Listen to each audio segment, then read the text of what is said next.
Welcome back, everybody, to the next lecture organized as part of CMENAS 493-593, Center for Middle Eastern North African Studies Colloquium, but also this public lecture series on migration in the Islamicate world. Before we start with today's talk and the details, and before I introduce Dr. Zaman, let me also signal that those of you who are in the class, we have another lecture on Monday. So we're on Friday, this coming Monday, same time here. The next lecture is by Wael Hassan, Professor of Comparative Literature and English at University of Illinois, Urbana-Champaign, who's going to speak about South-South relations, he calls it, the era, the Syrian refugee crisis on Brazilian television in the era of far-right populism. So sort of the reception in the media, in Latin America especially, of and representation of the Syrian refugee crisis. So that'll be a really interesting kind of angle, I suppose, a new way of looking at human geography. So that's same time here. You're all welcome and invited. Those who are in the class are required to come. So today we're all really fortunate, and I'm very excited to have with us Dr. Tahir Zaman, lecturer in human geography at the University of Sussex and deputy director of the Sussex Center for Migration Research. He was awarded his PhD in refugee studies from the University of East London in 2013, is that right?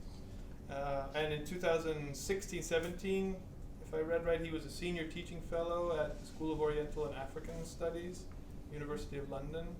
And he's currently at University of Sussex, where he teaches and researches on refugees, forced migration, faith-based humanitarianism, social economy, and related issues. His work has explored the social, cultural life worlds of Iraqi refugees in Damascus, where he undertook fieldwork in 2010 and 11.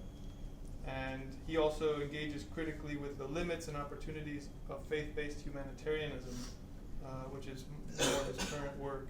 He's primarily interested in matters pertaining to refugee agency and alternative socio-cultural understandings of refuge during times of mass displacement.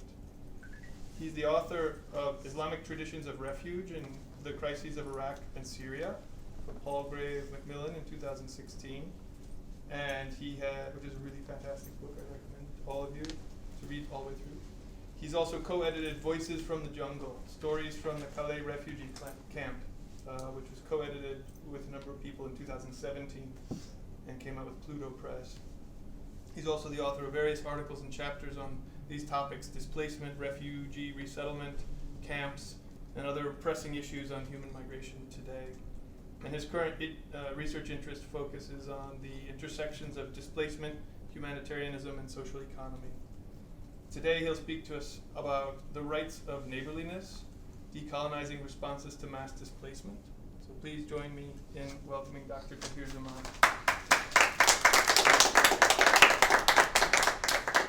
Thank you, Ryan, for those kind words. And I'd like to take the opportunity to thank Ryan, Jessica, and Gabriel for organising this colloquial series and inviting me here to the University of Michigan. I feel like I've come full circle by coming here to Michigan, because I remember when I used to be a graduate student, reading an article in the Journal of Refugee Studies about Dearborn and the Iraqi refugee community that's resettled there. And the authors, I think it was Marwa Shoaib and some others, I can't remember who the others were, but they pointed to the significance of recognizing religious coping as being motivated by a search for meaning, intimacy, and self. And I thought, oh, that's interesting. I wouldn't mind writing about that one day. I did, in a different context.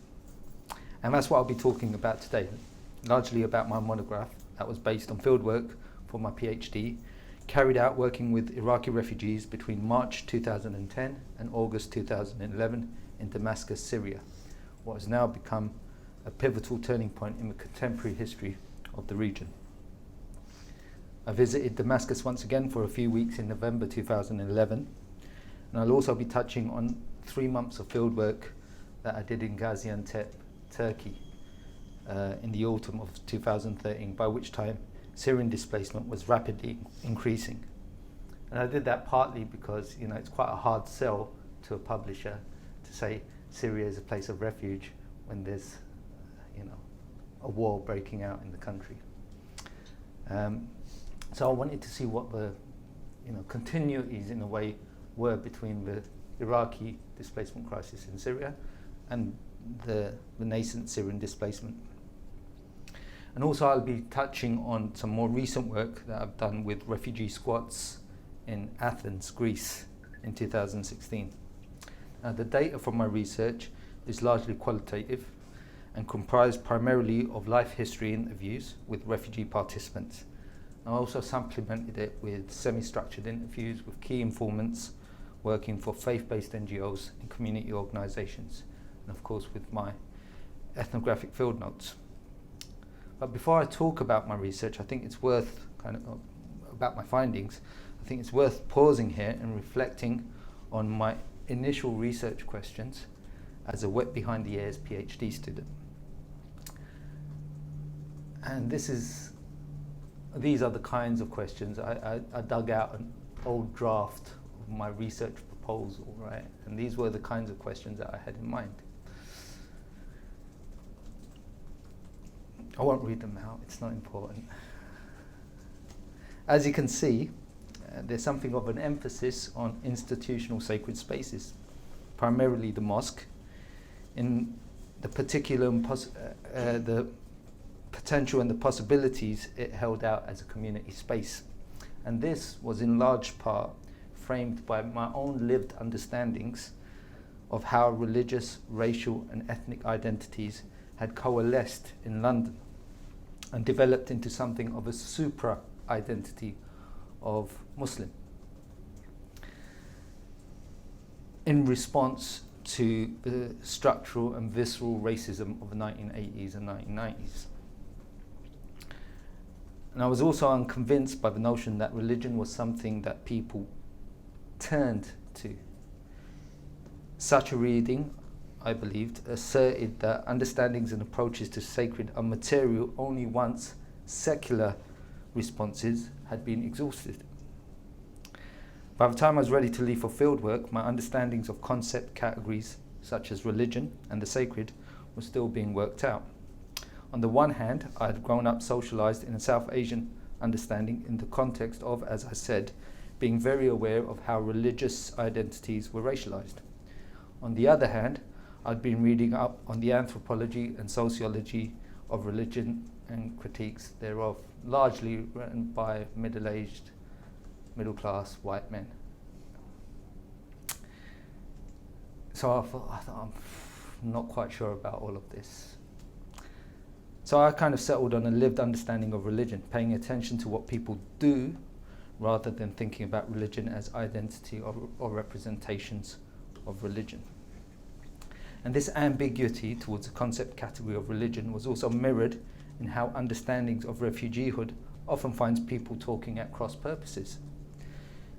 You find them conflating refugeehood as a process of migration with legal categories and the attendant entitlements that they bring, and the actual lived conditions of people who experience displacement. And I was reminded of this ambiguous and at times ambivalent character on the discourse of religion and migration when it came to finalize the details of the title and front cover of my book.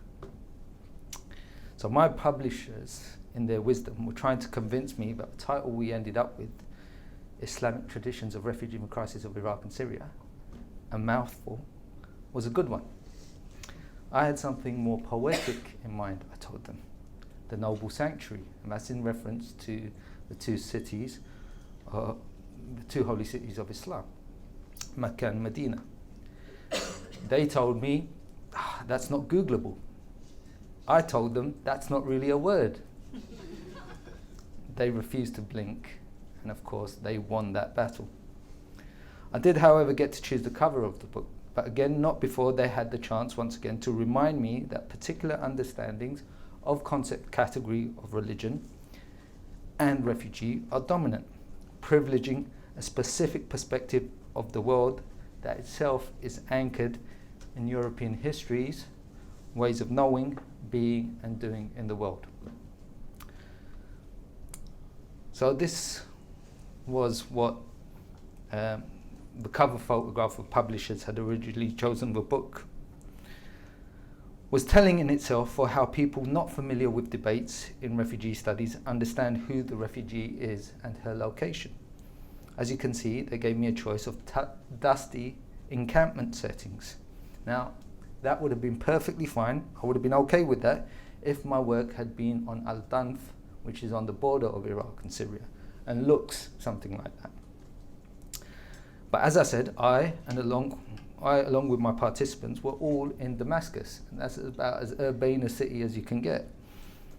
Moreover, given that more than 3 out of 5 refugees are in urban or peri-urban location, the choice of camp just didn't sit right with me. It presupposes that refugees, as non-citizens, are to be contained away from the wider citizenry until one of the so-called durable solutions to mass displacement can be found. And these are the ones which are promoted by UNHCR, United Nations High Commissioner for Refugees. That is repatriation or return to the country of origin. The second one being local integration through being granted citizenship in the country of first refuge. And the third being third country resettlement, usually to the global north. The idea is that mobility, specifically the mobility of poor and the dispossessed, is aberrant, something that is not normal and something that is unwanted. So I said no to this, at which point they sent me another set of pictures. And it didn't get much better. And as you can see, the middle one is a picture of a woman wearing a black hijab and abaya, hurriedly walking alone. Now, I was surprised I hadn't gone full-on Orientalist by having her follow subserviently behind a bearded male figure. Another perspective image was of an urban landscape. That's the one on your left, up there. On my left, your right. Of what seems to be Amman, Jordan, because that's what the flag is, right? It's a Jordanian flag. Now, by this point, I really began to wonder whether anyone working at that publishing house had taken the time to acquaint themselves even with the blurb on the back of my book. You know, just a synopsis. I'm not asking you to read the book, just a synopsis so you know what it's about. So, I said, no. Third time's a charm, right? So I sent them this picture. And it's an image I'd taken from my fieldwork that encapsulated the kinds of spaces where I and my participants could be found. And you could tell I'm a big fan of dairy products. Cheese, cream, yogurt. And during my fieldwork, I was kind of struck by a note of and they were sending me other pictures of mosques and stuff like that, but I was like, no, this isn't it. This is more what I'm interested in. This is what my participants had been telling me about. Because during my fieldwork, I was struck by a note of cynicism participants sounded towards access to and the use of institutionally sanctioned religious spaces. Time and again, they drew attention to the ways in which the mosque seemed to be a residual echo of a place they had once known or imagined. They lamented the distant gaze of the mosque.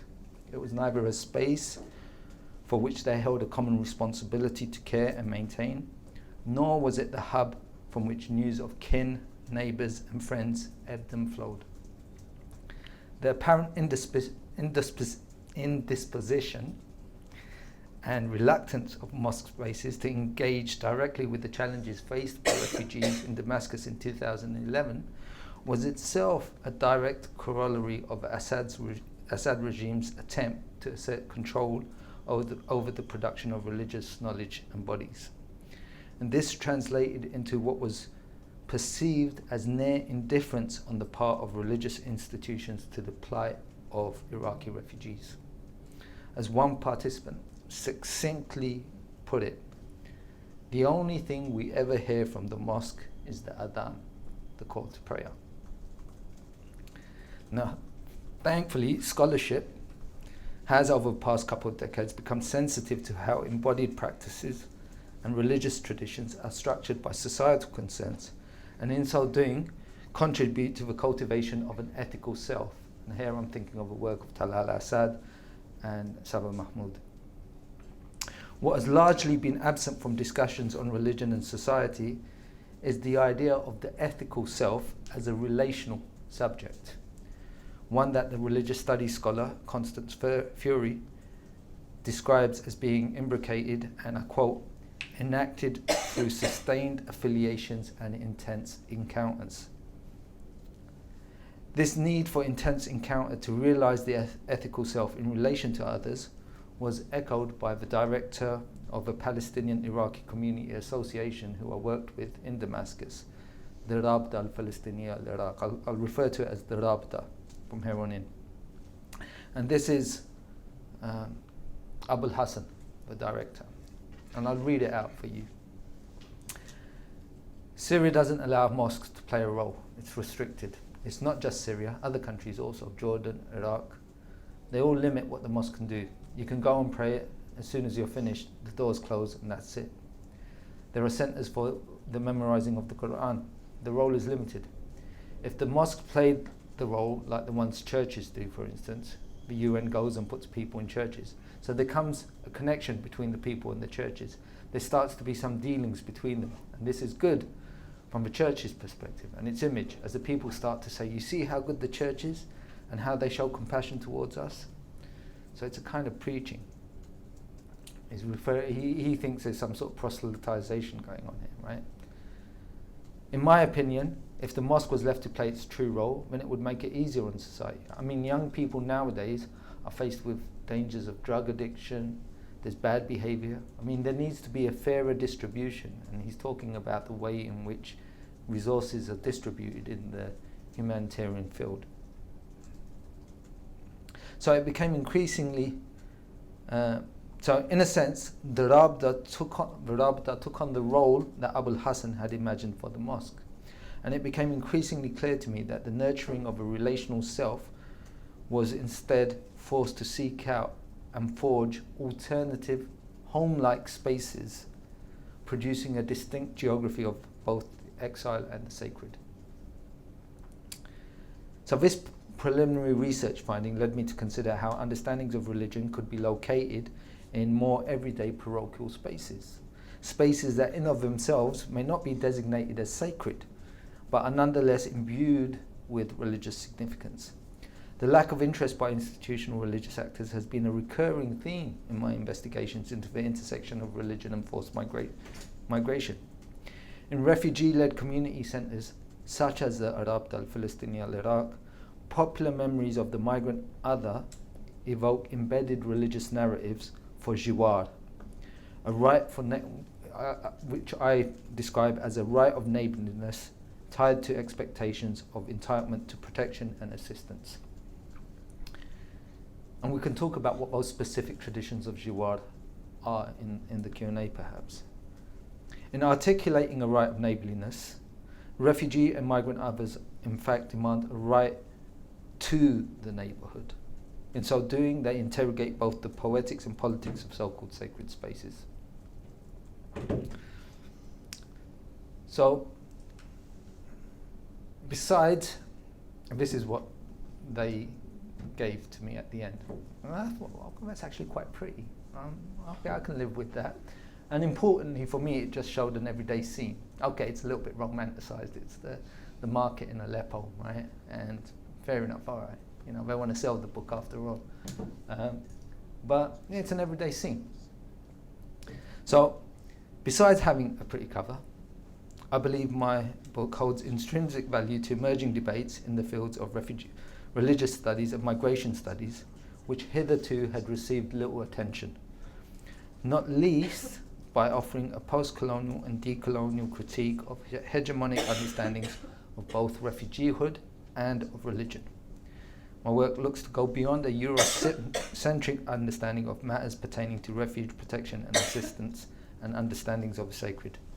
It looks to emphasize perspectives from the global south. And we have to bear in mind that most movement of displaced people is between countries of the global south, rather than from south to the north. 80%, 4 in 5 of all refugees have sought refuge in a neighbouring country in the global south. And as I said before, 60% are in urban or peri-urban locations.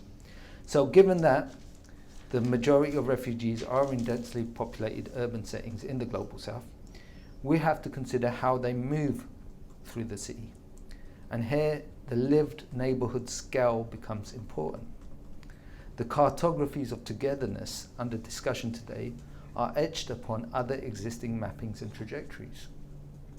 Mappings which have in some cases been erased and in other cases reinscribed to draw attention to power dynamics and hierarchies that have shaped past and ongoing movements. And these traces, residual traces, merit further attention, drawing our gaze away from the prominent thick lines of bordering and ordering that set out the taken for granted naturalness and arrangement of the nation state. They ask us to focus instead on blurrings and fadings, but lived experiences and histories of recent arrivals and those already resident. So in my work now, I'm preferring to actually talk not about refugees and host communities, but about displacement affected populations.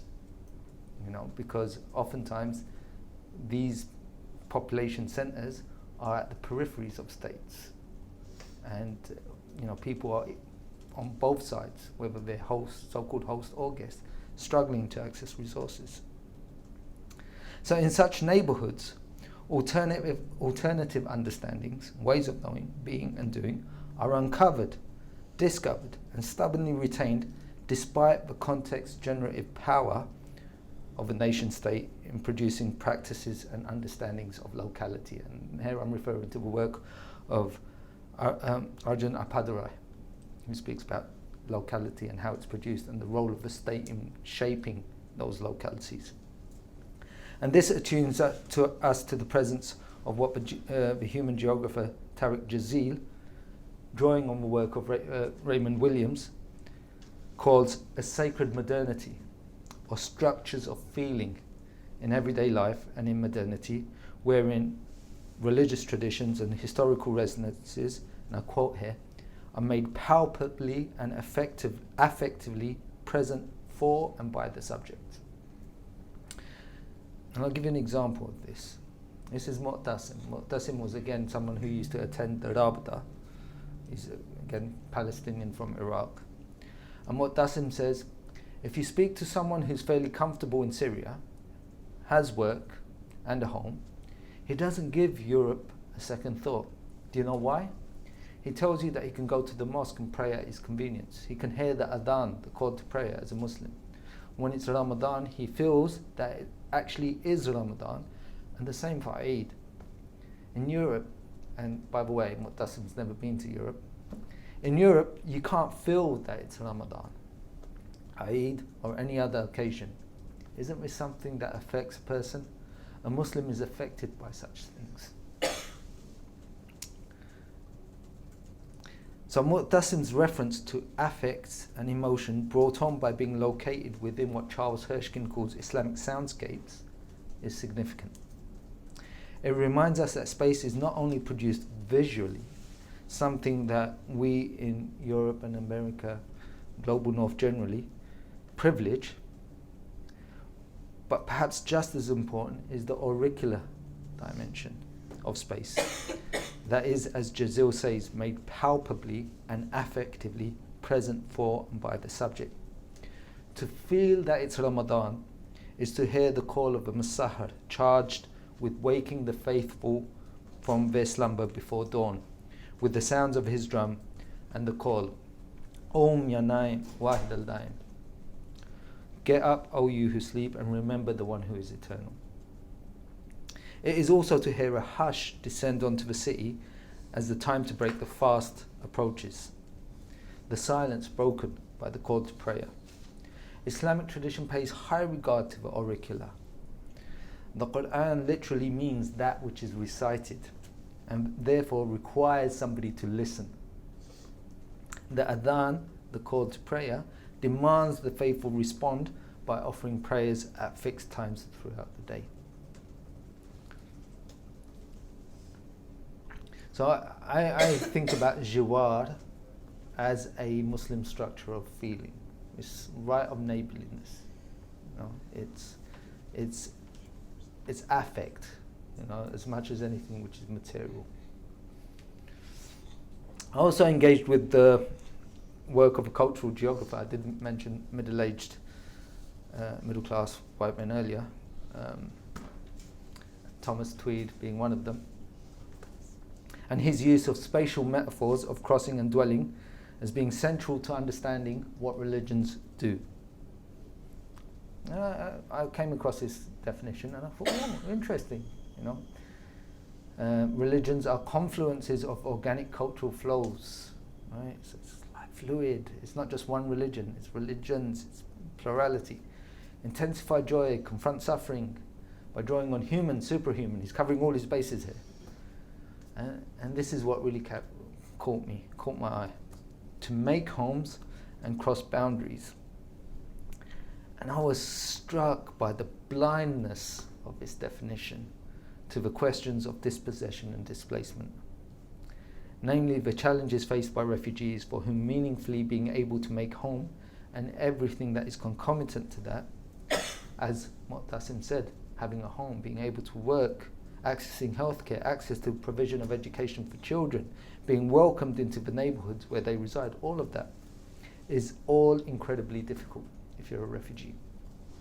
Not to mention the ability to actually cross borders and being subjected to the bordering and ordering practices of a state and the formal humanitarian system. Because it's not just the state, it's UNHCR, it's international NGOs that are doing this. So my research found that homemaking, and particularly the relational aspects of home, are fundamental to how my participants understood religion in the context of their displacement. Following the call of scholars advocating for new geographies of religion, I looked to consider where the sacred could be beyond institutionally sanctioned spaces. In short, to move beyond the assumption of stark binaries between religious and secular. And here I'll give you an example of what I mean. And this is a stairwell. A communal stairwell of a building where one of my participants resided. And a mural had been painted on the wall to welcome back home a neighbour from the Hajj, and the stairwell itself was festooned with balloons and tinsels. This is a common practice, yeah, throughout Damascus, throughout actually the Levant itself, right, Eastern Mediterranean. You see this happen, and it's about, you know, welcoming back your neighbours, because your neighbours are bringing blessings back with them. For going, one of our own has gone on the Hajj. They're coming back. We're going to be blessed. It's that relational thing. Let alone the domestic space and the ways in which it's sacred, right? So people often pray at home, you know.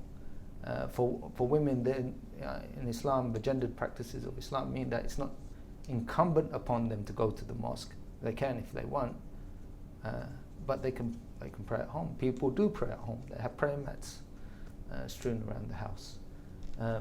Weddings, they don't happen in the mosque. It's not like you have a day out in the church.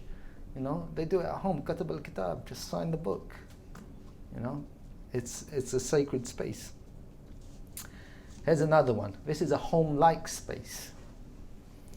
And my argument is places like the Rabita al-Filistini al-Iraq, the Iraqi Student Project, which was another space that I worked with, and places like this. And this is an image of the Umayyad Mosque courtyard, which on the weekend transforms into something akin to a London park, with families having picnics in the courtyard.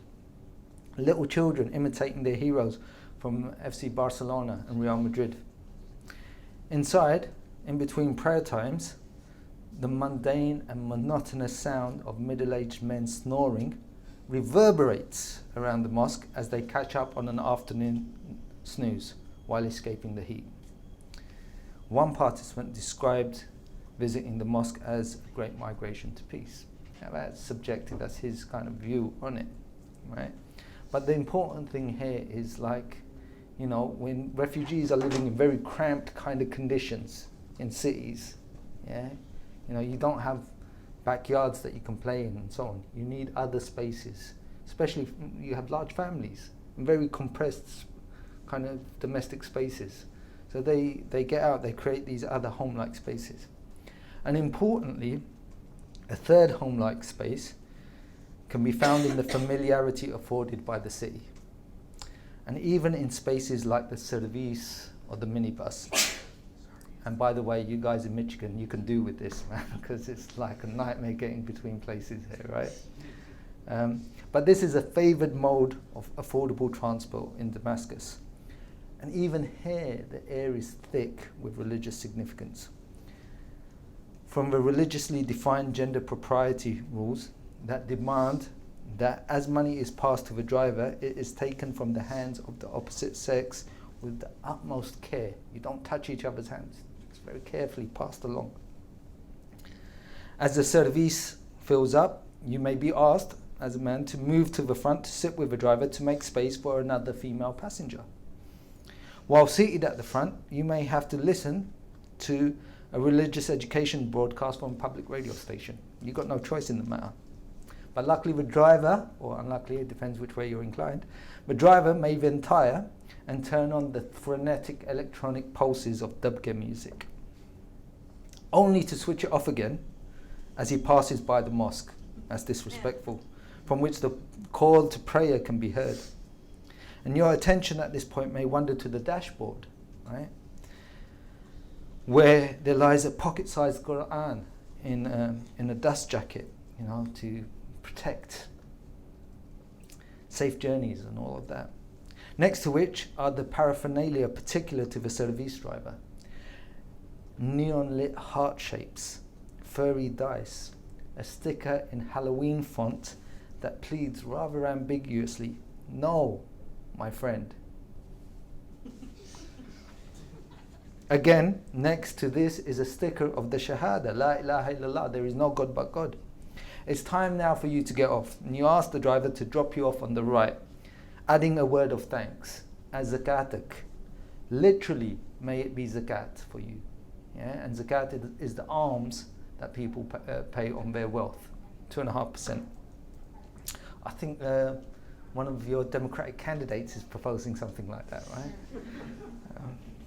Careful, creeping Sharia. All of this, and you may not be religiously inclined.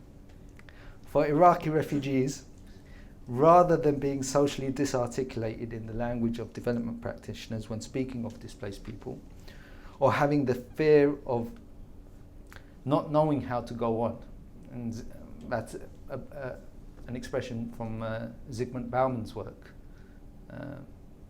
He also gives it a really clumsy word, proteophobia. I can't even pronounce it. I prefer not knowing how to go on. But rather than having that feeling of not knowing how to go on in a strange context, refugees from Iraq had a religious habitus that allowed them to read the city as familiar. And in short, it is this emphasis on a relational understanding of religion and home by people affected by mass displacement that shines through all the testimony I collected in my work. Despite being in exile and subjected to a humanitarian regime that seeks to constrain the movements of displaced people, living in urban spaces afforded Iraqi refugees sufficient spaces of encounter and conviviality with local residents. Both understandings of religion and the experience of displacement were reconfigured as a right of neighborliness. But we should recognize here, that it's not all rosy, right? Religious traditions can be used for this idea. As I said, it produces structural feeling of Jiwār. But, it's clear people are arriving from displacements which are arguably triggered in large part by increased sectarian violence. Sectarianism, however, was understood by participants as having been produced by elite political actors, including clerics, institutional religious actors, militias and state actors, resulting in a trust deficit, I call it, in religious institution. The marja'iyya and the shuyukh, who saw themselves as taking on the role of custodians of religious traditions,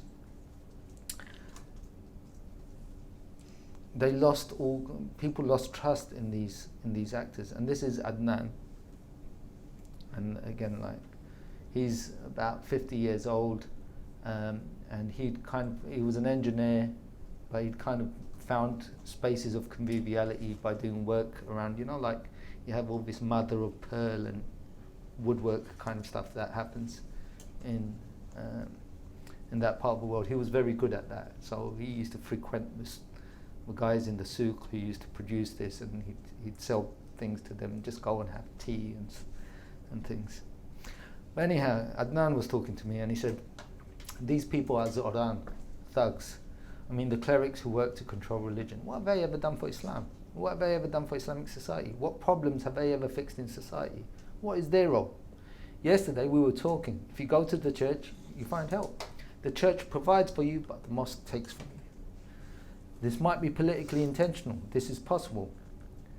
So I'm not a supporter of these kinds of clerics, and I don't have any faith in them or recognize their authority. I don't pray regularly, but when I think about Islam, there is our Prophet's example, our Quran, and there's God. What business do I have with these people, the clerics? How can I obey a stranger that doesn't play any role in Islam and in Islamic life? And this is really interesting, right? Because we're seeing this happen again, right? So if you've been following the news, you'll know that this is being echoed in today's protests in Iraq and in Lebanon. The same discourse. And we can also talk about, like, one of the things that people often spoke about was the way in which militias, in particular, militias led by or had the support of religious clerics, changed the character of the neighborhoods in which they lived in Baghdad. Yeah, but the whole character of the neighborhood changed. Yeah, like, it became foreign to them. And my argument is that displacement is, in some ways, an erosion of that right of neighborliness. And importantly, I think it's the state that leads that. Yeah? Or actors who are contesting ownership over the state, yeah? Which is what we see with sectarian conflicts, right? So, again in Q&A we can talk about this in the context of Syria and the way in which neighborliness was eroded on the cusp of the 2011 uprisings and revolution. I'd like to return to the critique of understanding religions as crossings and dwellings. And here's a picture that I took of a restaurant, the Wilayat al-Ali, by the shrine of Sid Zainab, the granddaughter of the Prophet Muhammad. Right? So there's a shrine there in the south of Damascus. And in the foreground, you'll notice the image of a portrait of Imam Hussein. Imam Hussein is like the preeminent revered figure of Shia Islam, right? And this is for whom during Ashura, you see all the lamentations happening, the tragedy, the martyrdom of Hussein is remembered there, and people kind of understand his example as how people should respond to oppression and tyranny, right? Super powerful kind of figure. But what you might not notice in the background here, okay, is portrait of father and son team, Hafiz and Bashar al-Assad, and their eternal message of pan-Arab unity. Now, I find this picture incredibly telling. It draws attention to how the state ultimately structures both the religious and humanitarian fields, making possible some kinds of actions over others. Recall here the earlier extract from Abul Hassan bemoaning the privileged position of church institutions in responding to displacement. Why was that? Because the churches had direct access to the president's office, whereas all the Jama'iyya Khairiyya, the charitable associations, which were appended to mosques up and down the country, had limited roles. They had, under law, there's an old NGO law that they had, or law for these charitable associations from the 1950s, which stated that they were only allowed to do one, have one mission. Yeah, so feeding the poor, orphans, widowed, whatever it may be. Like the traditional kind of categories that we find mentioned as being recipients of zakat, right, in the Quran. And is limited to that one thing. And if they overstep that, if they try to do something beyond that, they were closed down. And on top of that, they had to report back to the Ministry of Social Affairs and Labour. And they had to have a member of Ministry of Social Affairs of Labour on their board, right? So their hands are shackled. They can't do anything, even if they wanted to, right? And again, I came up against this time and again. So the state, and also through policies of responsibility shift, state-like or surrogate state actors such as UNHCR are fundamental to keeping the citizenry and displaced people apart. And this is Abu Yassin, and he's talking here about his relationship. I was asking him, what's it like? How's things with neighbours? And he says, it affects you even at the level of people and not the state. People get to know that this house is not a Syrian or Palestinian house. He's Palestinian from Iraq. He's living in Mukhaym al-Yarmouk, which is a Palestinian camp, right? So social interaction isn't entirely harmonious. Some people like Iraqis. Notice how he identifies as Iraqi, not as Palestinian here, right? I mean, I get on well with my neighbours, but how do they deal with you? You're not an Ibn al-Balad. You're not a son of the country. And again, you cannot ask me in Q&A about the specificities of that term. Up to now, I consider myself a guest, a visitor, here temporarily and then leaving. I don't have any expectation of permanent residence. And I've put that in bold. I want you to emphasize that, because notice how he starts the conversation. He said, it's not even at the level of, it's at the level of people and not the state. Yet it's the state that can provide permanent residence. Yeah, that decides whether you have permanent residence. Yeah, so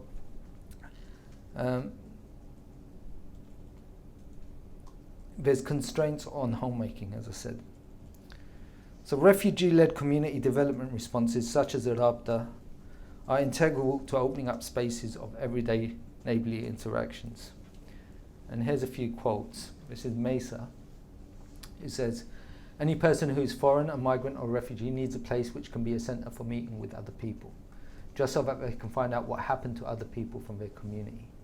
How do we find out about others? Well, we turn to the Rabta. It's like a mother to us. Like when you have difficulties, you turn to your mother. We're all the same in doing that. Abu Yassin, well, it's a home for all Palestinians coming from Iraq, because it compensates you for all that you lost in Iraq with moral support. Yeah? And notice that he's not talking about material support, right? That's what it does fundamentally. We meet at the Rabta to talk with our brothers about our situations in Syria, to hear news about relatives who are abroad, what's happening in their lives. Such and such is ill, such and such is getting married. And Abu Fawad was someone who I did like repeated interviews with. I think I had about 10 hours worth of material with him.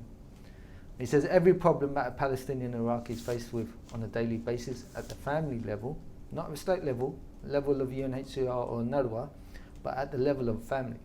If there are problems that a family faces, we step in and try to resolve whatever the problem is. We are a community association. We're responsible for people in our community. We get involved individually and try to reach a suitable conclusion. This is what we do.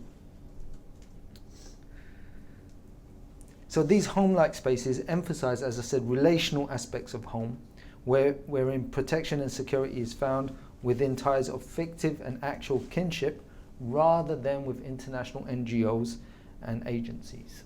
We're not interested in, these guys didn't want money from international agencies and NGOs. They just wanted to be left alone to do their thing, to support their people. There are not only spaces in which material resources are accessed, but familiar welcoming spaces where refugees are recognized as being more than just a case number. They are friends or part of a larger family. They are quotidian everyday spaces rather than spaces explicitly labelled as religious. Now at the Rabta, they would pray, yeah? they would, when it was time to break the fast, they'd invite lots of people over. Some people wanted to get married. Yeah, no problem, we'll do it here at the Rabta because it's too cramped in your homes. By any development rubric, that would be described as a faith-based organisation. But they said, no, we're not a faith-based organisation. And a lot of that had to do with the constraints of the state, the security state, right?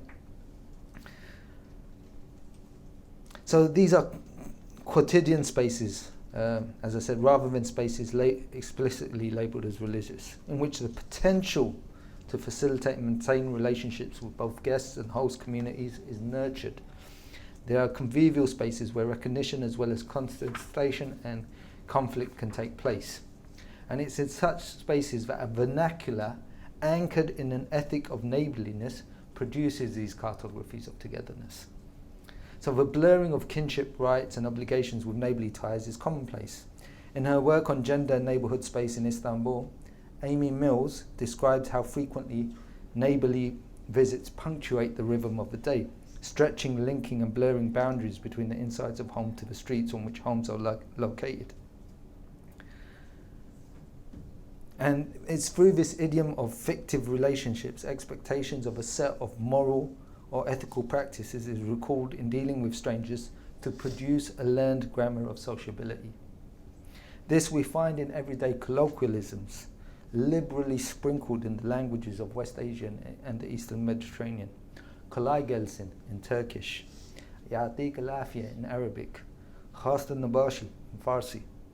For whenever we find someone having done a kindness or relieved a burden on our behalf. I'm going to take maybe an extra 10 minutes if that's all right. Yeah. Still a few slides I need to get through. So this is, again, one of my participants. Clearly not Muslim, Simon, right? Talking about neighbourliness, right? And he says, you know, he talks about how Jaramana becomes like, just like it was in Baghdad. He starts seeing faces that he hadn't seen for a long time, you know. And he draws attention to how he's able to visit the homes of neighbours, yeah, and how they visit him. And he describes it as visiting of one another's homes is something that happens here. So you don't get the feeling of being away from home. Yeah. And that's telling. It confirms that the rules pertaining to interaction between families and neighbours are as much the same as they were in Iraq.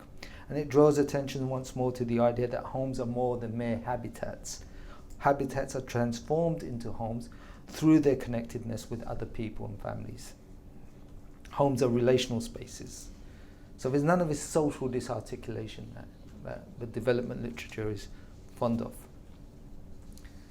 But this kind of conviviality doesn't just happen, it requires work.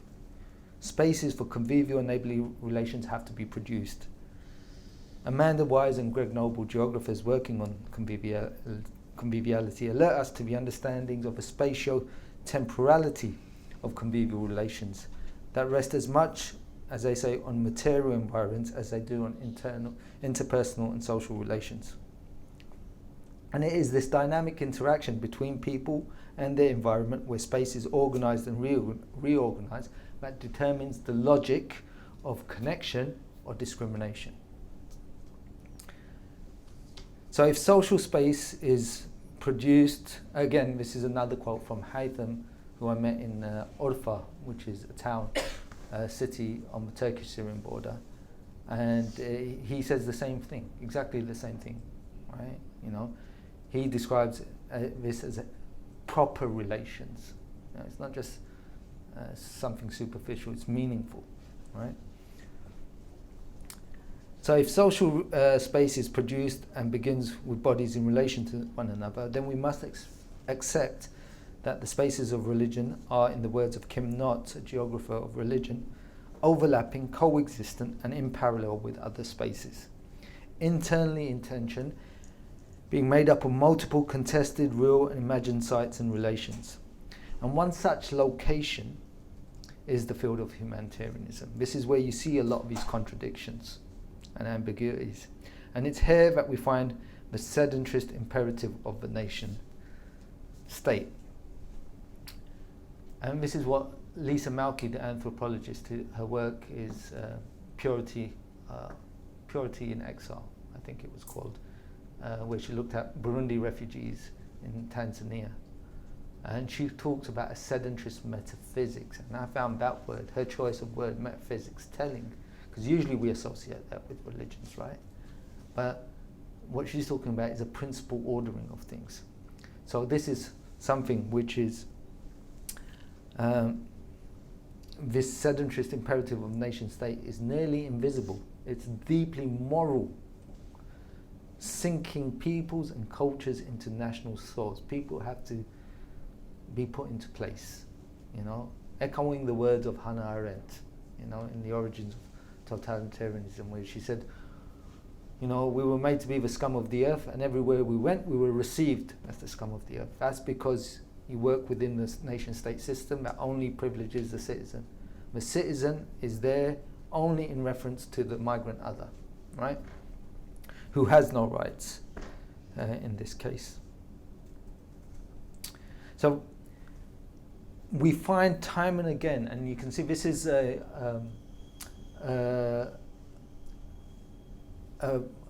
winterization campaign of an international NGO based in Turkey.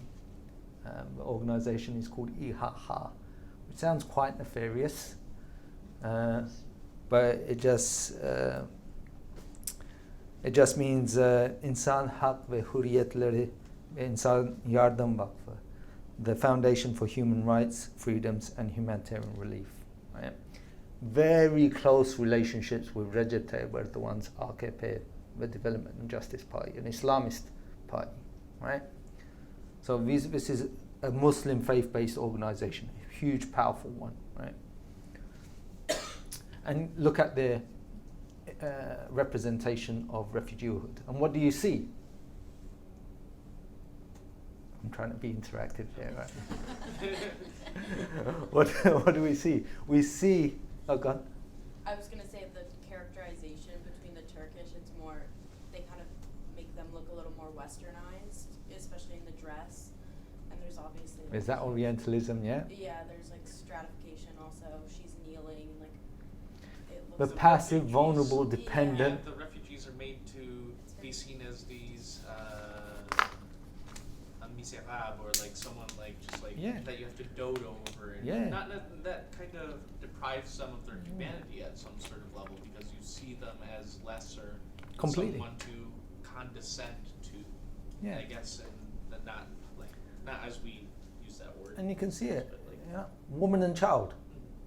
Yeah, and that's how the refugee is often presented, in that way, feminized, infantilized, passive, vulnerable, in need of protection. You have a manly Turkish man with his moustache, don't know where his wife is. But the other thing that we notice here is that sedentarist metaphysics, because where are they? They are where they are supposed to be, sunk in those national soils, as Lisa Malky describes it, right? And this is incredibly racist. Send them back. Yeah, we've heard that so much, right? You know, we hear it again and again. So, and the thing to remember here is, you know, it says komşuluk hakkı için, which means for the rights of neighborliness. They're using the tradition of Jiwār here, all right? But look how they're using it.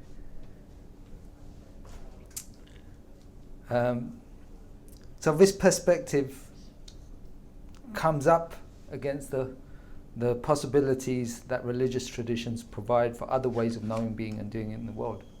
And guess what?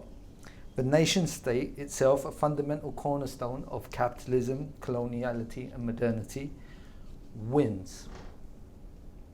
The nation state, I'm going to say it, trumps. Oh, groans. So we cannot get away from the fact that we continue to live in a world shaped by colonial histories and its consequences. And this is why, like that first slide that I was talking about was important. My own epistemic location, epistemic location of researchers and research participants needs to be better interrogated. The literature on decoloniality shows that although it may mean that although refugees and those acting and advocating on their behalf may be socially located on the oppressed side of colonial difference, they think, oh no, what's happened?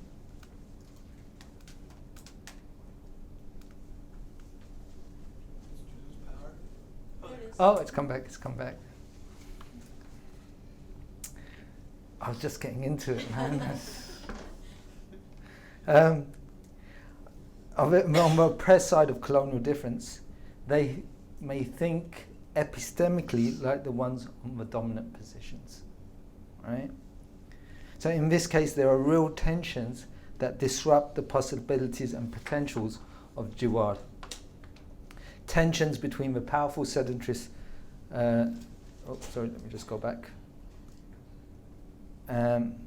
tensions between the powerful sedentarist narratives of a nation state, a context that many people on the move and so-called host communities they encounter have taken for granted and normalized as the way things are, and how alternative epistemologies are called upon to contend with a very real distress brought on by the oppression that accompanies the social location of displacement affected populations. There's always this tension. There's this Jiwār, which people have popular memories of this. They know it's in the Quran, it's in Arab literary tradition, it's just part of their culture. They know how to behave, right? It's in their habitus, right? But it's always coming up against this, and this is powerful. Yeah, make no mistake, when Lisa Melky says it's sedentarist metaphysics, it's as powerful as church in 16th century Europe, powerful kind of thing, right? So I'm going to give an example of this, just kind of moving into the more recent work that I've been doing, and kind of moving into, it's still the Middle East, Greece. Some people might not say that, but they all play with those rosary beads. And so some background to the work that I did in Athens. The sight of refugees sleeping under the open skies of the Paideia Areos Park bordering Exarchia in Athens prompted local anarchists and leftist initiatives into action in the summer of 2015. Following the closure of the informal camp at the nearby Piraeus port in July 2016, there was a spike in the number of arrivals in Athens. The juxtaposition of thousands of refugees and migrants homeless, sleeping rough on the streets of Athens, with the increasing number of abandoned hotels and derelict office blocks in the heart of the city. Remember, there's a crisis of austerity, in Greece at this time. Spurred civil society activists to undertake solidarity with the thousands of people on the move. Through struggle and popular mobilizations against the ravages of neoliberal economic policies, spaces were reworked, re-encountered for purposes other than for what they were originally designed, producing squats. And the image on your right there is one such squat, and they put a lovely banner on there, which translated says the Ministry of Refugee Hospitality, or of welcoming refugees. So with this crisis of austerity in Greece, Exarchia, this district which is in the heart of Athens, right, slap bang in the centre of Athens, became a testing ground for dense cluster of social enterprises, squats, assembly points, food and time banks for people that the state and the market had long neglected and marginalised. This infrastructure or ecology of the commons was slowly extended to people on the move, refugees and migrants. And it's in this particular constellation of social relations that migrants and refugees have been afforded space to insert themselves. And here they attracted another set of networks and relations which appended themselves to the existing infrastructure.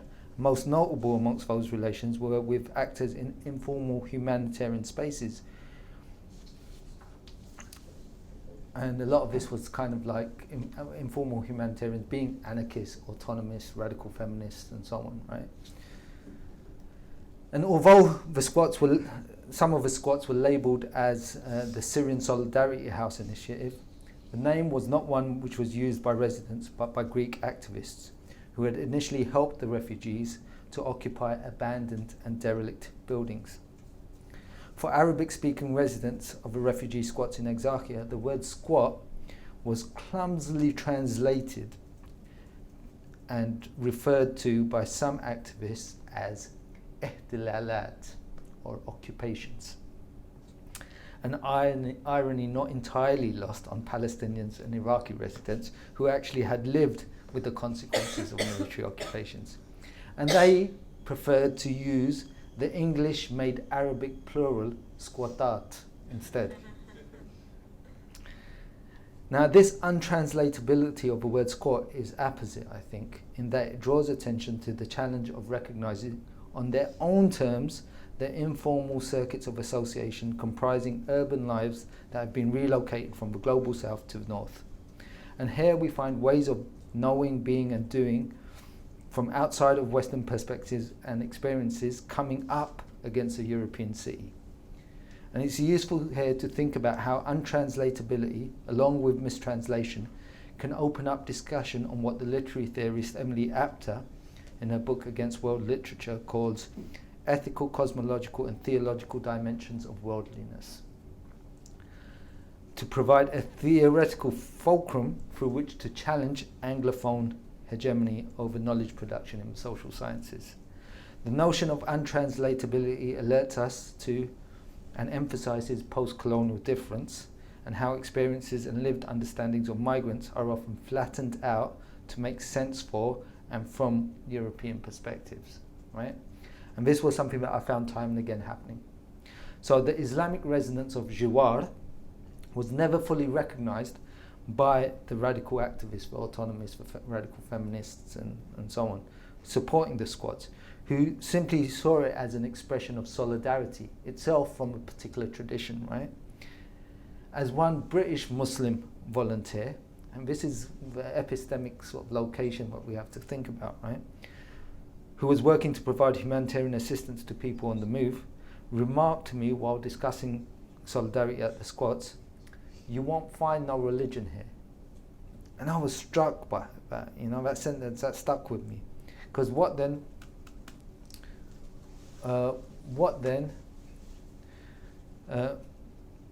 make of Jiwār as an everyday lived Islamic tradition? How can I account for its centrality in the response to mass displacement by the displaced people I had met over the years in the face of this fragmentary reading afforded to it by European activists and volunteers who were like, what religion? What are you talking about? There's no religion going on here. This is just solidarity, we're all in it together, and like a particular reading. And I would say that the partial translation of Jiwār as solidarity is indicative of a failure to read between the lines and to be attentive to that not explicitly articulated, producing, reproducing and privileging Western ways of knowing and doing, in this case a habitus in accordance with anarchist and autonomous practices of solidarity in Exarchia. This then is the post-colonial gauntlet thrown down to understandings that reduce Islam to the category of religion. It asks us to be cognizant of the structures of feelings that are carried by migrants located in a spatial present. And this present is one characterized by modernity privileging a religious secular binary view of the world. To work with the notion of untranslatability challenges this hegemonic understanding and makes space for different ways of thinking, seeing and doing, and in so doing moves beyond the coordinates of the concept religion. And this untranslatability could be extended to apply equally to the ubiquitous use of the term solidarity. In Arabic, the word solidarity translates to tadamun, which iterates a notion of responsibilities reciprocated, but more commonly actually used in the context of political discourse and international relations. This was when people were talking solidarity and you asked to translate it to them, they were like, what are you talking about? This is like what we pan-Arabists used to, like the Hizb al-Ba'ath used to speak about, right? So rather than use Tadaman to describe squats that they had helped produce, refugee residents articulated their rapidly changing and dynamic matrix of relationships with volunteers, self-labelled solidarity activists, and other refugees and migrants through idioms of fictive kin relationships and neighbourliness. In practice, this is a situated, embodied and relational sociality, much like what I'd found with participants in Damascus and on the Turkish-Syrian border. So I just want to kind of leave you here with some more kind of questions where my own research is now starting to take, right? And I was kind of struck by, what it takes to produce conviviality. Thinking about Amanda Wise and Greg Noble's words on it requires an infrastructure. It doesn't just happen. It's not good enough to say, yeah, we're just friendly people and we want to hang out together. It's not like that. It requires, there needs to be an economy behind it. And the capitalist economy, in my view, doesn't kind of help that happen, right? And we see this more and more. There's this certain people who are privileged, yeah, they can be convivial. But those who are dispossessed and displaced, for them it's tough, right? Well, and how the hell are you going to create a feeling of neighborliness with ideology that puts an emphasis on the individual? But that's neoliberalism, right? Yeah. And this is what people were talking about was, the importance of this relationality, to be an ethical self, right? And paying attention to one's relationships, virtues are disciplined, and care of the self is practiced. And this is a point that was long understood by 10th and 12th century Muslim ethicists like Ahmed ibn Muhammad Miskawayh and Abu Hamid al-Ghazali. They understood this. When they're talking about a relational ethical self. Yeah? And that's what religions, in my view, I tend to see religions as being just ways of knowing, being and doing in the world, right? And it's a discursive tradition, so we're always referring back to some key texts in order to be able to do that, right? But the erosion of,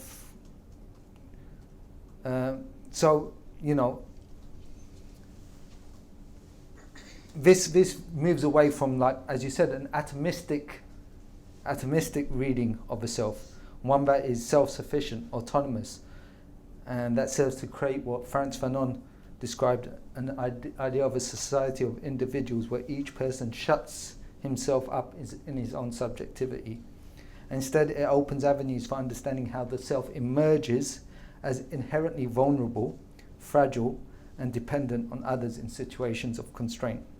The erosion of social and material capabilities through the loss of relationships centered around the home is something which is captured in a popular Damascene proverb, right? And proverbs are super useful. It's folk wisdom, right?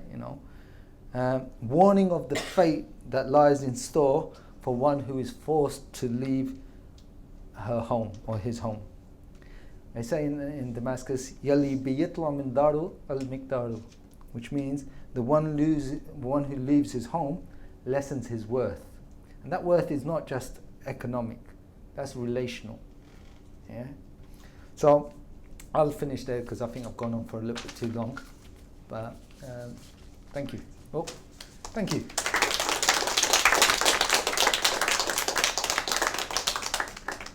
So we'll proceed like we've done in the past. We'll have sort of open questions, and then if we have time, we'll take a brief moment. But let's start with any questions from anyone, public or class, however we want.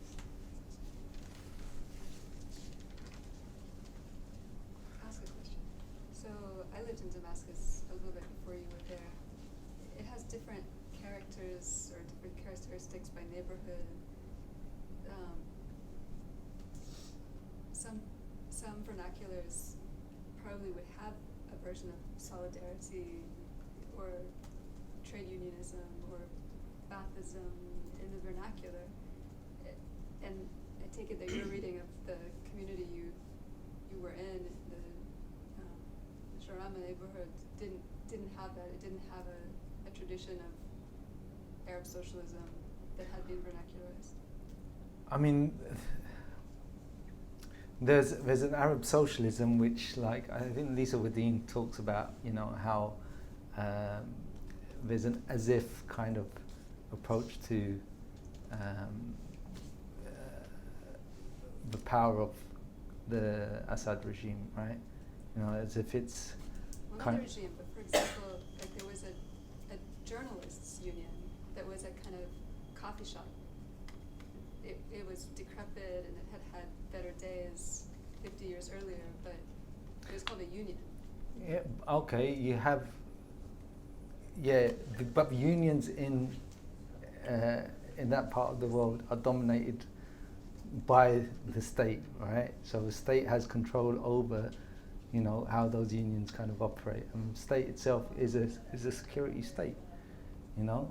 The Assad state, you know, it had secret police everywhere, right? I lived there too. Yeah, I know. I'm just saying that. But there were some vernacularized versions of a secularist. No, I'm not saying that there's like Jiwār, or I want to get away this binary between secular and religious, yeah, because I don't see it in that way, right? It's just people behave that whether they identify as belonging to particular religious tradition, whether they're Mandaean, whether they're Druze, whether they're Christian, whether they're Muslim, Shia, Sunnah, whatever, Ismaili, whatever they may be. That's not like this idea of Jiwār is something which is part of Arab Islamic culture generally. You find it in the work of like Mahmoud Darwish and Ilyas Khoury, and even if you look at Imr al-Qais, you know, the pre-Islamic poet, you know, there's a quote that, you know, that strangers are kin to one another, right? So, you know, this is something which is just embedded in the culture. And I just didn't see the culture. I saw very different parts of, like the Zainab area is pretty conservative compared to other parts of the city. Okay, but you find neighborliness in Zainab, you find neighborliness in Jaramana, you find neighborliness in all the different parts of the city. And it's all anchored in this understanding that, you know, there's a way to, like, there's, again, proverbs that people have are like, you know, Rafi Abul Tariq and Jar Abul Dar, right? In describing how you make choices in life, right? So when you make choices in life, you have to choose your companion before you choose your road. And you choose your neighbor before you choose your home, because it's the relational aspects which are important. Now, everyone, this is not a religious, you might find this idea of relationality in religious traditions, but it's been popularized and vernacularized into this proverb, right? And it's talking about this ethic of relationality, and that's what's missing, because, you know, our understanding of what a religion is comes from Enlightenment understandings, right? This it only emerges once we decide this is secular. Then we have religion. Pre-modern times didn't talk about it in those ways. It just talked about life as it is, and that's all there is. So there's these memories of ways of being and doing in the world, which have been kind of complicated by the power of the sedentarist metaphysics of the nation state, which kind of pits communities against one another. Right? So in the case of Syria, you know, when people, it becomes so sectarianized, right? The regime claimed that it's not sectarian. But under the regime, you had this question of where are you from? Being a fundamentally sectarian question. Because where are you from? And the answer being Salamiyya would say, Oh, now I know what you are. You're Ismaili. Where are you from? Sweden. Ah, now I know what you are. You're Druzi. Where are you from? Oh, now I know what you are. You're, the clans, the kin networks. So there's this thing that's been happening over a number of years, right? And that's the power of the way in which the state organizes. And I think... I mean, I can talk to you afterwards, but the question was, there's the regime, for sure, but then I think there are different vernaculars. That was what I experienced, but maybe you didn't experience that. Yeah, I kind of like, I wonder about whether that vernacular of neighborliness that I'm talking about is, I'm not saying that it's something which is only for people who read the Quran or who identify it as being Sunnah. That's not what I'm saying. What I'm saying is that this has become like such an ingrained and embedded understanding of being and doing in the world, that it's shared across those traditions, right? And it's kind of anchored in Islamic traditions, right? So to put it in other words, it's almost like a cultural Islamicate thing versus something that isn't particular to Muslims or just Muslims itself, I think is what you're trying to say. It's that, but also if we go back to actually the traditions of, when we think about traditions, why do we hold on to some traditions and let go of others, right? And I think Peggy Levitt, the religious studies scholar, talks about when people are on the move, think of it as a meteor, right? And the meteor attracts certain elements and it discards certain elements. So what are attracted and what are discarded? And through that experience of coloniality, of modernity, certain things that have been attracted and other things have been discarded. And the things like that stand out for me as to what's been attracted are traditions like the hijab, for example. Yes, important. Okay, it's a tradition. It's one of the, it's not a fundamental article of faith, but it's a tradition. Why has this become so important? Well, it's obviously in the encounter with colonialism, which has done this, right? And the response to it and so on. But Jiwār, without Jiwār, there would be no Islam today, right? Because the Prophet sought protection through this tradition, right? Very early on. Yeah? It was a fundamental kind of characteristic of pre-Islamic life, and then it became something which was codified in early Islam. And then it became this understanding of cohabitation over time, which is what Al-Ghazali refers to when he says, there are 4 different kinds of neighbor. You are a neighbor because you, 4 kinds of brothers, I think he's talking about, in Islam, where you are, you have relationships which are because you kin relationships, then you have relationships where you share the same religious tradition, and then you have relationships because other people are neighbors, even though they are of different kind of religious tradition, right? So there's this idea of cohabitation which kind of develops through history. And then again, if you go back to, Talal Assad's engagement with Alistair McIntyre's work, and he talks about how, tradition is an argument which extends through time, and in response to particular dilemmas that people are facing, then that's what we see. This is why we see a kind of re-emergence of this idea of neighborliness in response to this kind of displacement that people are experiencing as well. So I'm going to try to sort my ideas to ask a question about how the networks of neighborliness that already pre-exist the displaced people coming in are affected by potentially, to what extent are public places, like the commons, as we would understand it, spaces in which the potential for neighborliness by displaced populations on both sides, right? Are they spaces of opportunity or spaces of conflict? And the way I'm thinking about this is the church, or the church from the European perspective, can be either a space of charity or a space in which can produce neighborliness.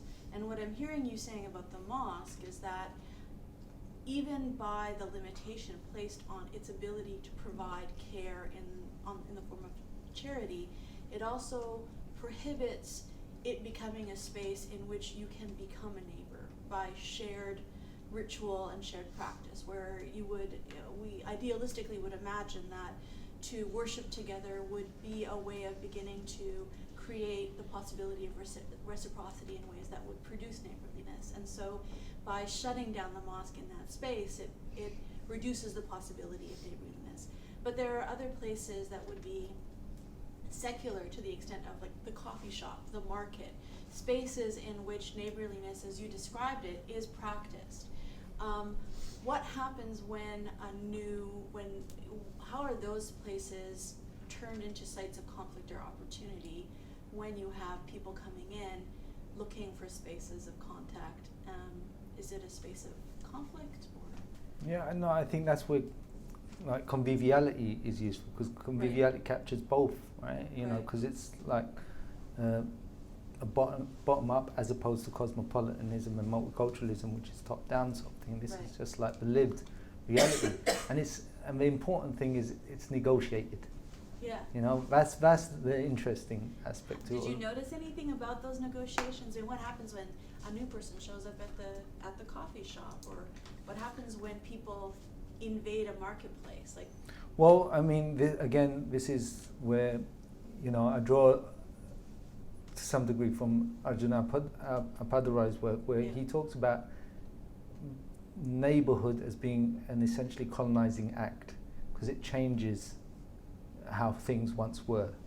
Yeah, and then it's like, okay, what are people's response to change? And in the context of Athens, it was interesting because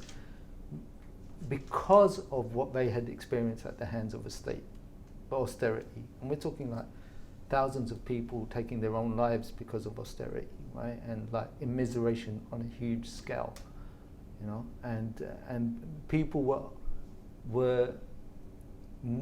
weren't buying into the narrative and discourse of a state which was saying, you know, these are criminals and so on. I mean, interestingly, over time, that dynamic can change, right? So we've seen, like, you know, now, very recently, you've had a change of government, and the government has closed down all of these squads. You know, it's a right of centre government, right? And they've closed down all of these squads, you know, but where there was opportunity for kind of people to come together, you know, the contestation in some ways happened over like what the role of the displaced people should be, right? Because for some people it continued to be this top-down humanitarian imperative. Poor refugees, this, that. And these are very resourceful people who managed to make very difficult journeys, which most people would not be able to make. And then it was over, okay, how can we have control over the resources that these squats are attracting? Who should have control over resources? And that's where a lot of the contestation kind of happened between those solidarity activists who thought that they were doing solidarity kind of work, and in some cases it was just like, you know, not anything but solidarity. It was just this straight on paternal kind of humanitarianism. And then also you're having, like, there's codes of neighborliness, you know, so other people would be like, yeah, you can use the Wi-Fi and we're going to, like, you know, extending that mobile commons to people on the move. But then it's also, you've got the far-right fascist, you know, Golden Dawn movement right there on that doorstep as well, you know. So both of those, and again, it's the way in which that narrative is spun. The narrative oftentimes is you have people who are not deserving to be on this land because, you know, they've come from elsewhere, you know. And it goes back to this idea that mobility is something aberrant, yeah? And it's like certain mobilities are privileged. So Western tourists come in your droves, you're bringing resources, yeah? Poor dark people from Africa and Asia, no, we don't want you so much, you know. And that is a powerful kind of narrative, which, you know, is in some cases tempered through those meeting spaces, right? And people do sometimes change their views and stuff through those sort of relationships that emerge out of those spaces. Yeah, so there was one time where people had a very negative view of a particular squat. It was a small squat. It didn't have much space for conviviality. It was, funnily enough, it was a hotel, but it was quite cramped. You know, it was a budget type hotel, and they didn't have. They were really struggling to get resources. So we managed to set up a party in the public square, and they handed out cards. They raised money to make knafe to distribute to passerbys. You know, and it was they had a party which drew in all kinds of people, because you had people who like would frequent the restaurants near the square, got no connection to these squats. You had the activists who were always hanging around, right? And you had all these kinds of people come together because suddenly people were hand out free food. Tools of conviviality is what Ivan Illich calls them, right? So, you know, people handing out free food, music and everything, all of this is kind of going on, you know, and it kind of, yeah, it changed people's, like, for a moment, you know, we didn't know about who these people were. And then they saw actually there's families here as well, you know, with little children and so on.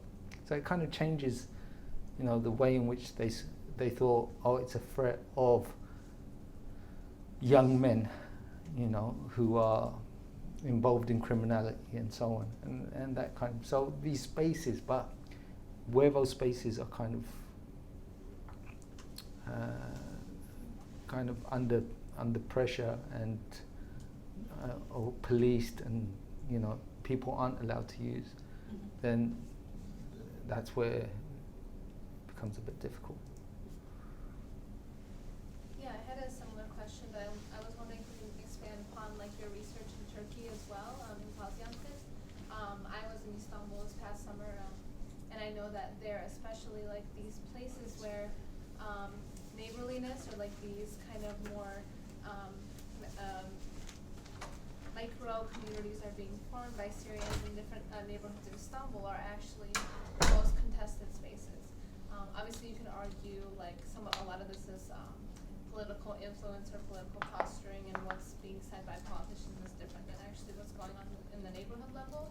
But I know, like from my experience, and I have friends who work in NGOs in Istanbul, like a lot of these contested spaces are, for example, when people start to see Syrian restaurants popping up in their neighborhood, or they see like Arabic writing on billboards and stuff. There was a viral trend going around in Turkey this summer, leading up to the election, where people would take pictures of their local like Syrian street or neighborhood, and they would be like, look at all these signs in Arabic, or look at these products with Arabic writing, like what is our city turning into? And I was, so obviously like there is, you can, not that there's like a direct argument, but there is like neighborliness is being complicated by these contestations, and also there's tension between Kurdish migrants as well, and more recent Syrian migrants. So I was wondering if you could elaborate on that, and maybe how Gaziantep could be similar or different. I mean, in Gaziantep, you had the same issues as well. It's not as if you didn't have those kind of issues in Gaziantep, but it's also like, I think you can't discount the political narrative, like which talks about that sedentarist kind of imperative, that this is like, nationalist, this is Turkey, this is for Turks, Never mind the fact that if you scratch a Turk, you find someone from Bulgaria, from Romania, from Serbia, from Albania. There's 7 million people of Arab heritage who are Turkish citizens, and a large number of them speak Arabic at home, so you have these. I'm not saying that there's only Jiwār and that's all there is, right?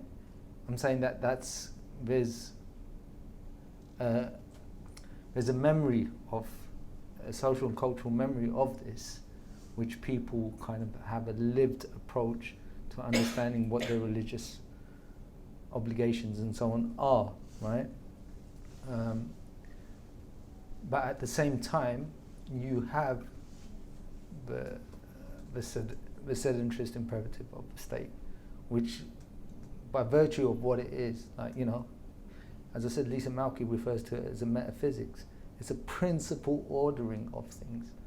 Yeah? It's nearly invisible. People don't think on it. They don't reflect on it. They just know, in their bones that, this is how it is and how it's always been and how it should be. And we know historically that's not how it is and how it was and how it could be, right? Because there were more fluid kind of movements. And Jiwār, I think, is a tradition which kind of calls back to those more fluid kind of understandings, right? And for displaced people, it's a powerful kind of tradition because, again, because you can trace a genealogy back to particular religious traditions, in whichever faith it is, then that gives them a sense of being in the world, which is denied them by the state, which doesn't recognize them, doesn't give them human rights, and so on and so forth, right? So it's important in that sense.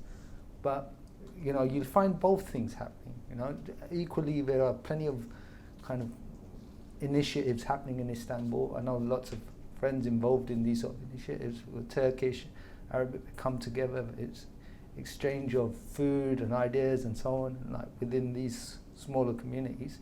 Those are two different political kind of contestations which are kind of happening.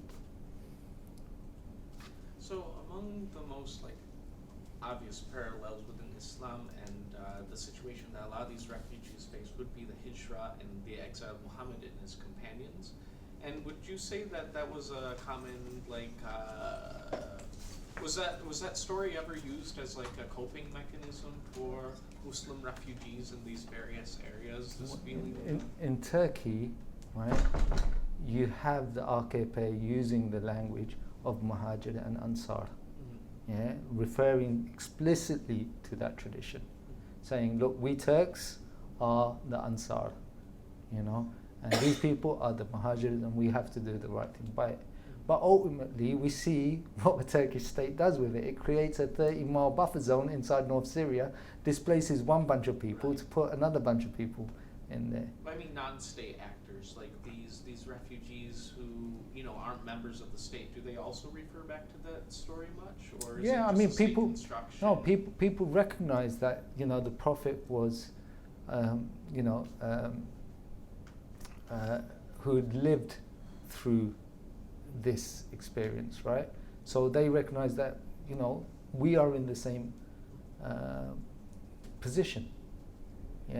There's constantly an invocation, revocation of those histories, because traditions, in the word of Edward Shills, is something which is kind of allows people to be allows people to use ideas of the past to be in the present in the way that the present doesn't allow. The present is not allowing them to be normal, because they're out of place.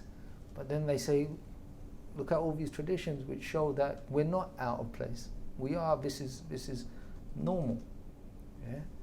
And this comes up time and time and again. could show you a video, but it's if you Google Hajar, Hajar, and Shirin, Shirin,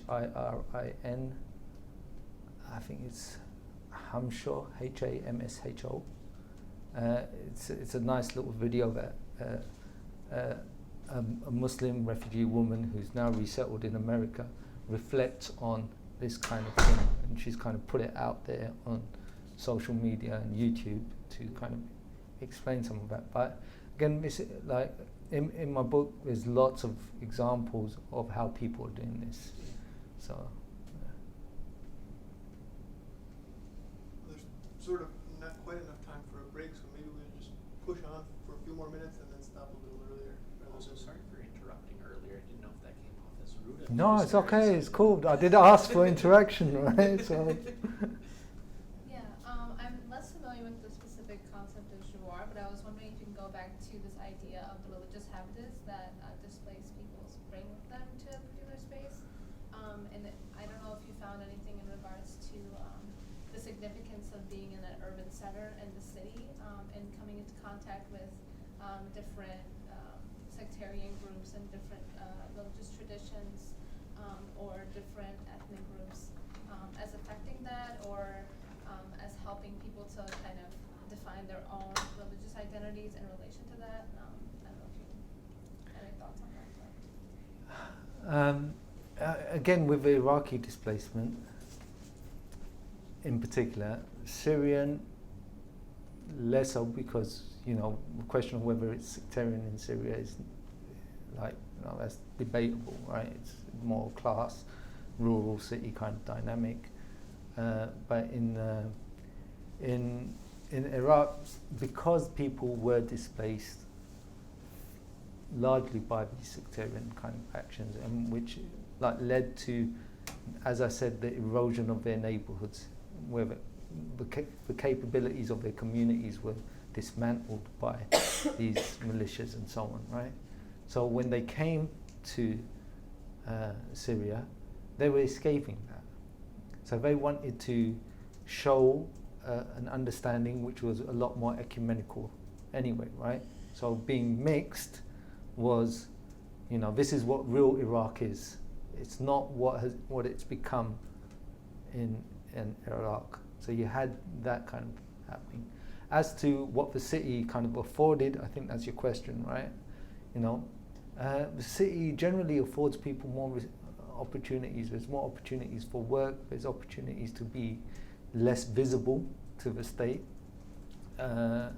There's opportunities to access some of these INGOs and other kind of community-based actors, which you just don't find in other places, or you find in limited kinds of ways, like the ways in which these actors may kind of provide humanitarian work. There's different opportunities. So one of the opportunities that was present in Damascus was the Iraqi Student Project, which was set up by an elderly couple from the United States who's felt responsible for the dismantlement of education by the American government.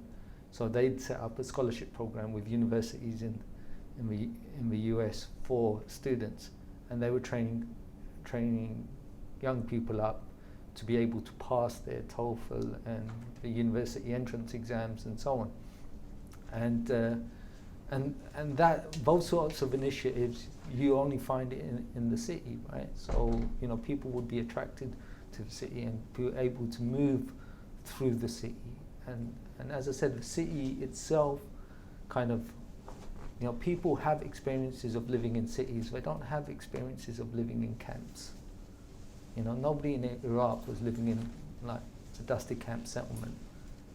It's only when they came to Syria that they might have been put into a camp for a particular period of time, but most people moved to the city anyway.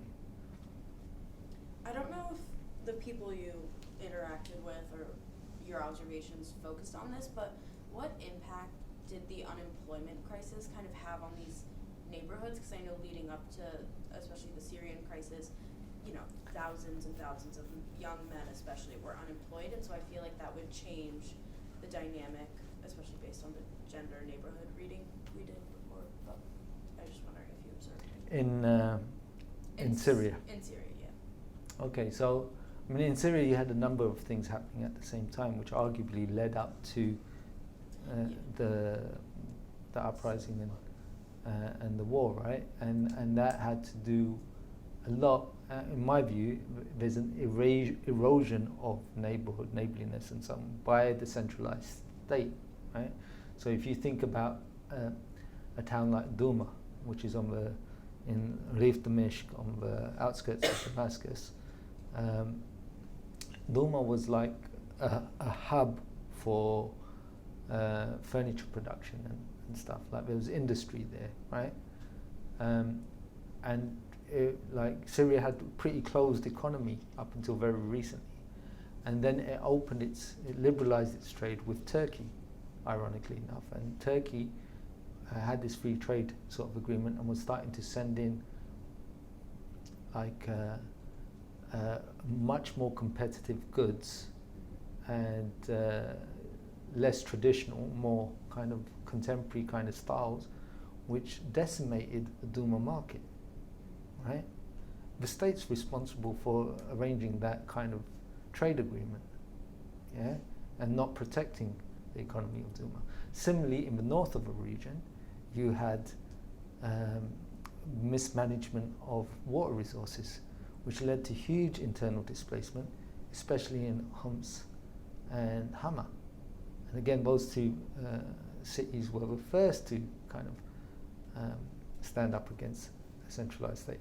So the power of the way in which the state kind of eroded those ideas of neighborliness kind of led, I think, to displacement. Now, in the context of Iraqis arriving to Syria, they were not given like permission to work formally in the market, right? And they became an exploitable pool of labor, right? And the state used to turn a blind eye, to some extent, to that. And we see the same thing happening. You know, displaced populations always become this pool of exploitable labor. And the same thing happening in Turkey. In Turkey, we'll talk about being Ansar and Muhajir and so on. But when you look at what's happening, there's exploitation going on in workshops and factories, and exploitation going on in the agricultural kind of sector, because there's an exploitable pool of labor. And so it doesn't necessarily impact on the formal labor market. The informal kind of economy is, you know, it's not really kind of measured, right? So, but the other thing that you have to kind of remember, there's, you know, a lot of, with regards to Syria, a lot of informal workers used to go over to Lebanon anyway to work. So you already had circuits of mobility happening of those labourers working either in the quarries or working in the agricultural sector.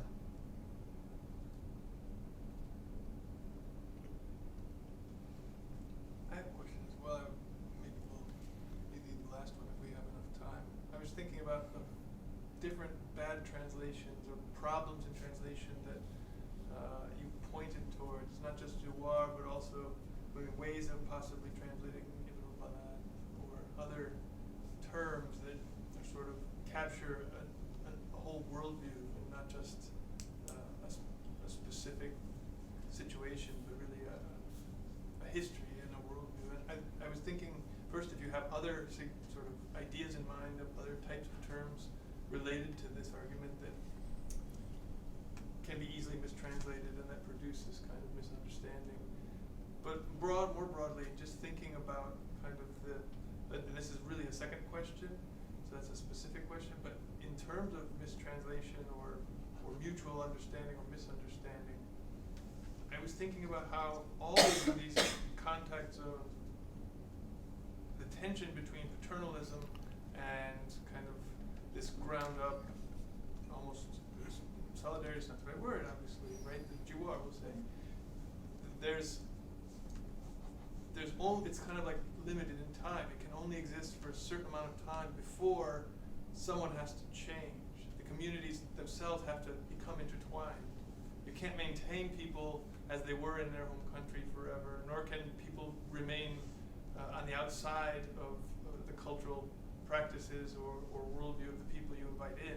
You can't keep people as foreigners forever in culture without absorbing them, and they can't become a part of your culture without being absorbed or absorbing you. And so there's kind of like a stage mentality or a stage model where Jiwār works for a while in a certain context. It makes sense, but at a certain point it has to become something else, which is not just this sort of stage one of neighborliness, but it becomes fusion or hybridity or something. I don't know how to think of it, but have you studied it from that perspective, like transculturation or sharing of worldviews at a certain point has to happen, or else there's a kind of permanent division between communities, and there is no neighborliness. It's just paternalism.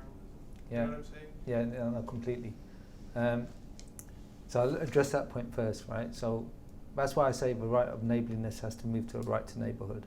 Yeah. And I think that's really important. And I think it comes back, I think a large part of it comes down to like access over resources, you know, and this is why I say that conviviality is something that is produced, and you have to create an infrastructure for it, because if there's no infrastructure for it, it will kind of peter out in a sense, right? And then you end up with these kind of people who there's this social distance, and and then it becomes, as you were saying, like why have they got these signs up in Arabic, and like never mind that you got the same signs transliterated into Turkish, right? Because a lot of words come from Arabic or Farsi, or it's like Turkish is one of those languages where it's got so many loan words, right? But that's not visible to people. People don't see that. They just see the foreignness of the language, and that's because there's that social distance that's kind of been maintained, because there hasn't been a common space for that conviviality to kind of transform into something else. And I think, and this comes to your first point about the kind of words that we can use, and transformation is one of them, right? Because transformation in English suggests a transition of forms, right? That's how I read it. In Arabic, it's tahwil, right? And tahwil comes from hawla. And hawla, there's an expression that we have in Islam, which is la hawla wa la quwwa illa billah. There is no power of movement or change except by God's permission, right? But this hawla or tahwil is change with movement at the heart of it. That's different from a transition of form, right? Because once we take on board this idea that there's movement embedded in that change, then the question is who's moving, how they're moving, why they're moving, where they're moving to, who's stopping them from moving, right? All those questions become fundamentally important, right? So to go back to, again, the question of how we get from a right of neighborliness to right to neighborhood, this is something that I'm kind of like looking at now, right? So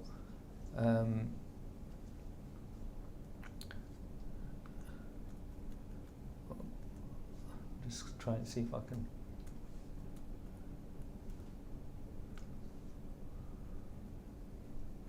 Okay, so these questions that I'm interested in now, right?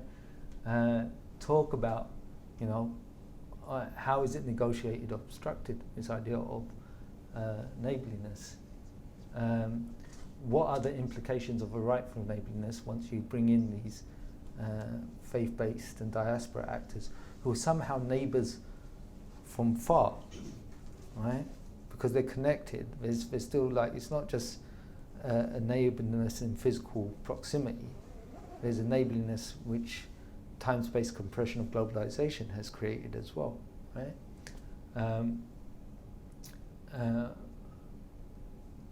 And and what are like the different economic approaches that we have for the production of neighbourliness. And I think that's like really, there's a new project that I'm just about to start on protracted displacement economies, right? And to look at the ways in which how we can actually, the idea is to think about, okay, how can we actually end up trapping resources for those communities, those displacement affected localities? Because a lot of the time we think about displacement in a place like Lebanon, and the resources end up going to elite actors in Beirut. Yeah, they've got as much in common with displaced people as elite actors in Britain. Zip, right? So, you know, but the people who are where they are located into so-called guest communities are also people who don't have access to those resources. So what happens when resources are trapped in that locality, and how does that create those spaces for conviviality? Yeah, and then what happens, as you say, through the passage of time, through that experience of working together, living together, and so on, how does that then undermine the narrative of the sedentarist metaphysics of the nation state, which is at the heart of which says, you know, you're not deserving of the resources. Now the fact is, most people who are displaced into those localities themselves are on the peripheries of states. Most people end up on the other side of a border, right? That's where they kind of end up, right? And in towns and cities along there. And when they're there, those cities and towns, they don't have resources. They're equally like struggling with access to education, work, healthcare, and so on. But if those resources are then available in that locality, then how does that change the ways in which the refugee or displaced person is understood? Because now they're understood not as a burden, but as someone who brings resources and changes the dynamic. So really thinking about, and this is like speculation on my part, right? Because I'm thinking, future thinking in a way, right? It's like what could happen in that sort of context. But it's about, like, you know, the economics, in a sense, behind, or the conditions of possibility for the production of neighbourliness. And that's what we have to kind of get to in order to try and يحول from one to the other, right?